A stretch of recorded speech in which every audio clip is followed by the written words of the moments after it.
Well, hey guys, welcome back to the channel. I'm Adam, and thanks for stopping by.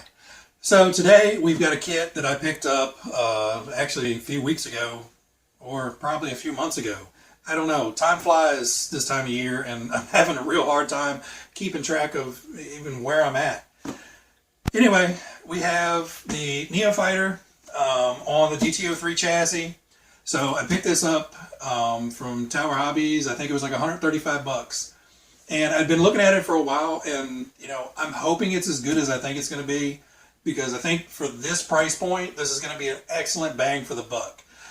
So you get the full car kit, plus you get the SE, plus you get a torque tune motor upgrade with this one, and you get the oil-filled dampers. So out of the box, this one should be a pretty good running kit. Now, this is my first DT-03 build and buggy, so I'm not sure about the handling. We'll have to get that in an upcoming video. But for right now, I just want to do a quick unboxing. I'm not going to go through every part. I'm just going to get everything laid out. But stay tuned to the end, because I want your guys' input on something as far as how we're going to go about getting this kit finished up. So let's take a look at what's in the box, and then we'll get right back to that. Alright guys, quick rundown of what you get in the box. Obviously you get your owner's manual, instruction guide, obviously everything in here to build the chassis. Now you also get the Neophyter specific instructions on finishing off the body, painting the body. All that should be pretty quick and easy. And then the decals. Of course, you'll have to cut out all the decals and apply what you want, or go full box art and apply pretty much everything. You have the transmission case and dust cover. We have rear hubs, front knuckle, front and rear suspension arms, and this beautiful gray chassis. I really like the color of this chassis. I don't know if it's any different type of plastic. Seems to feel just like the regular black plastic, just in this gray, and I'm really digging that gray color. And then you have the front rear shock towers. You've got your drive shaft pieces, so these are very similar to like the TT-01s or TT-02s, where you have the metal bits cast into the plastic. So those should hold up fairly well. May look to replace the dog bones and drive cups eventually once they wear out, but we'll run these until then. Then you have other miscellaneous parts with your skid plates and receiver box and other bits and pieces here. Then you have this long missile-like body. I'm really kind of digging how long and sleek this body is. That's going to look really tough when it's done. You have your wheels, so same style wheel, front and rear, just obviously rears are much bigger than the front. On the rears, you have these really nice grippy square pin style back tires, and on the front you have the big wide V-groove type front tires. Of course, standard servo saver with this. You've got your big gear parts, so this is actually for your diff, and then you have your spur and then transfer gears going throughout. So when I got this out, I was very confused, because we have A bag, B bag, and the D. So I was very confused. What happened to a letter? But I realized, this one that has the fancy instructions, yeah, it's bag C. So you've got the CVA damper set in its own bag. Bag A looks mainly like the suspension pins and assembly hardware, a couple of bushings and other miscellaneous stuff. Bag B is mostly assembly hardware and a few bushings and the motor plate and some grease and all that good stuff, the gears and stuff. Bag D is just more assembly hardware and the bushings and body clips, and of course your obligatory T-wrench. So, add that to the collection. So other than that, you get your TBLEO2 speed control. A great little speed control. I'm happy with that one. Could have been the 04, but doesn't really matter to me. And then your torque tune upgrade. This is awesome because, this is 18-20 bucks alone added to the kit normally. So you get that for free, as well as the damper set is usually another 20-25 bucks. You get that extra. So, right away, you're 40 bucks savings right there on that kit. So technically, the rest of the kit only costs 90 bucks. So we're going to finish it off with a standard Metal Gear servo that I build most of them with, and a Spectrum receiver to bind to my Spectrum transmitter. And really, that's all. Not a whole lot of hardware, not a whole lot of parts. So I'm going to get to building, and I will be back once I have, a rolling chassis and everything's ready to go. Then we're going to talk about the body. So anytime you get your front suspension on, or any suspension for that matter, front or rear, what you want to do is a simple little drop test. Pick it up, and does it fall? Same side, same thing other side. Basically, if you can pick it up and everything up here is tight, you can pick it up and it falls, then you assemble it properly. If it sticks up, then something is not right. Go back and double check everything. You may have something too tight, but more than likely something isn't assembled properly and causing that binding. So from here, we're moving on to the gearbox. All right, guys, we've actually made it through the transmission build, attaching the rear arms and putting in the rear hubs and axles and all that. So that is where we're at. Transmission goes together really, really easily. Just big chunky gears. Diff is super easy, as well as, getting the arms and everything on. And again, check that fall test to make sure everything's working well.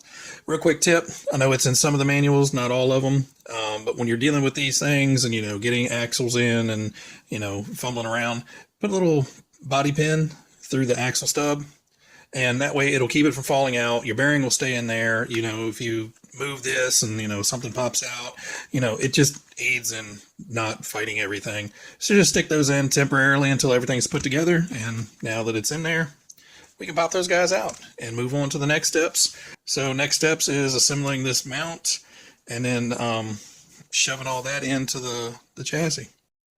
All right, starting to look like a car now. So we have front suspension on, rear gearbox, rear suspension on, and now we move on to putting the wool dampers together. So get these put together, get those onto the car, and at that point, it's pretty much wrapped up for the car. All right, guys, so we've made it to step 27. So now we have the rear and the front suspension all put together and mounted to the chassis. So one thing to note, in step 23, it does tell you to mount switch and switch cover to this plate. And the reason they do it, I guess, is because those screws are a little bit recessed back in there when you put this shock tower on. I really don't think it's necessary to put that in. The reason being is you've got this thing just dangling and hanging everywhere while you're trying to, work on the rest of the car. So you can skip that step and put this on after you've got the shock tower and everything mounted and you're ready for the electronics. Now you can go ahead and stick this down by skipping forward in the instructions and finding out exactly where to put it. But just a quick tip to avoid, dangling spaghetti, I guess. All right, let's get on to mounting the electronics and wheels and tires, and this guy's basically going to be wrapped up. All right, guys, so we have the full built rolling chassis ready to go. So everything is installed, electronics are in there. Really, really fun kit to put together. I had zero issues with the instructions, with any of the fitment, with any of the installation. Everything, start to finish, went buttery smooth. Besides, pay attention to your front and rear lower arms. Uppers are easy to distinguish. Front and rear, minor differences. But, snip, snip, snip, snip, and then I grabbed, a front and a back and put them up here, and then couldn't realize why I couldn't put the shock up front. So, biggest thing to look for in the build is to make sure you have your fronts on your fronts and your rears on your rears. Because with these kind of horseshoe pins holding everything on, you do have to kind of drop the whole front end out, slide that double pin out, and replace it. It took 2 minutes. Not hard, but, it's a forehead smacking moment of, don't! But everything here is ready to go. Seems like it's going to work great. I'm really impressed with this kit so far. Now, it is on to the body. So we have to cut this bad boy out, and the paint job for this body is a simple white upper, white wing, and then it calls for a light blue lower. Now, I don't have the light blue on hand. Of course, I can go get it. I do have the PS4. It's a little bit darker blue. It will be a little bit different than decals. I'm not sure, though. I think I could probably get away with this. But I have seen a ton of folks doing the pink on the bottom to be reminiscent of the original Frog. I kind of like that, but, the box art looks pretty badass too. I do have PS1 for the top, so I should hopefully have plenty of that. But I don't know. I'm kind of on the fence. Should I go darker blue? Should I go pick up the light blue? Or should I go with the pink? Let me know down in the comments. I really don't have a preference at this point. I kind of feel like, you know, this is kind of BSing it, and I probably should go get the light blue or go with the pink. Or should I go with some other completely different color scheme? Let me know. Maybe I'll do a series of stripes down the sides or something. Let me know in the comments. Now, obviously, you know, don't ask me to paint the New York skyline on it like Hemi Storm. I'm not that remotely good. I'll have to make a sticker and stick it on the outside. But anyway, guys, I hope you liked the little build video. You know, not a whole lot to this one. I'm really, like I said, I'm really impressed with the sleek layout of this chassis. The battery is going to sit down literally as low as possible. I mean, there is this much plastic between the battery and the ground.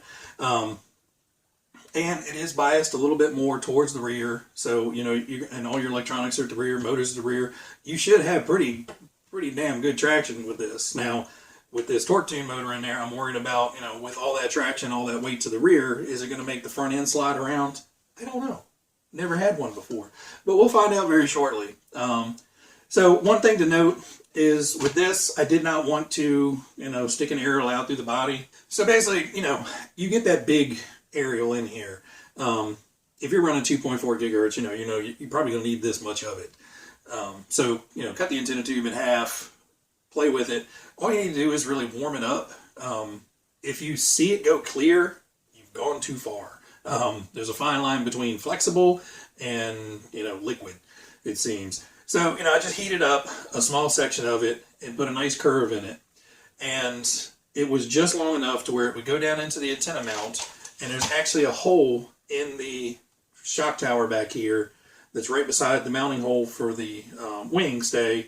And I literally just, it slides in there perfect and captures that. So, I know, as long as it doesn't get any interference from, you know, all the other wiring around it, which I've never had a problem with before, you know, that keeps that guy low profile, and, you know, you'll preserve the sleekness of that body.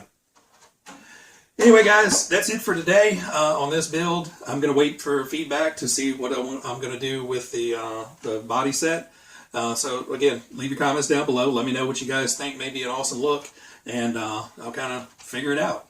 Anyway, guys, everybody out there, be happy, be healthy, be safe, and I will catch you guys next time. Bye.